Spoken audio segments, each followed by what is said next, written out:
ঘুমাতে কে না ভালোবাসে। ভিড় ঠাসা বাস হোক কিংবা ট্রেন, একটু ঝিমিয়ে নেওয়ার জায়গা পেলে মন্দ হয় না। কিন্তু সাধের ঘুমের জন্য যুক্তরাষ্ট্রের এক নারী এমন কাণ্ড করেছেন যা রীতিমতো ভাইরাল হয়েছে নেট দুনিয়ায়। ঘটনাটি যুক্তরাষ্ট্রের সাউথ ওয়েস্ট এয়ারলাইনের একটি ফ্লাইটের। সেখান থেকেই একটি ভিডিও ভাইরাল হয়েছে টিকটকে, যা এরই মধ্যে 50 লাখেরও বেশি মানুষ দেখে ফেলেছেন। ভাইরাল হওয়া ভিডিওটিতে দেখা গেছে প্লেনের এক নারী যাত্রী সিট ছেড়ে মাথার উপরে লাগেজের লকারে ঢুকে শুয়ে রয়েছেন, আর তার ওই কীর্তি মোবাইলে ভিডিও করার সময় হাসাহাসি করছেন ভিডিওকারী ও তার আশপাশের যাত্রীরা। ভিডিওটির নিচে কমেন্টের বন্যা বয়ে গেছে। এক নেটিজেন লিখেছেন, যখন অন্য কেউ আমার সিটে থাকে কিন্তু আমি তাকে বিরক্ত করতে চাই না।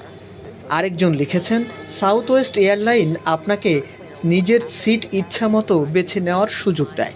আগে আসুন, আগে সেবা নিন। জানা গেছে এই ভিডিওটি সংশ্লিষ্ট এয়ারলাইনের নজরেও পড়েছে, তবে তারা ওই যাত্রীর বিরুদ্ধে কোনো ব্যবস্থা নিয়েছে কিনা তা এখনও জানা যায়নি।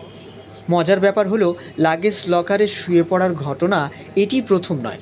গত বছরের গ্রীষ্মে স্পেনের ইবিজা থেকে ছেড়ে আসা রায়ান এয়ারলাইনের একটি ফ্লাইটেও এমন ঘটনা ঘটেছিল।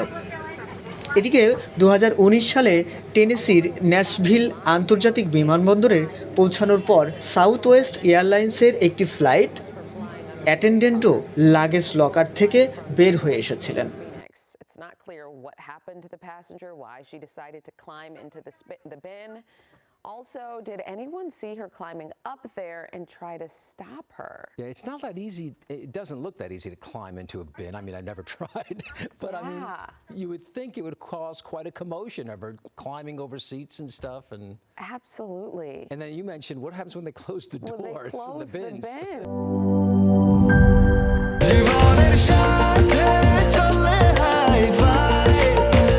স্বাস্থ্যকর অল টাইম ফ্যামিলি কেক, সব সময় অল টাইম হেলদি লাইফ।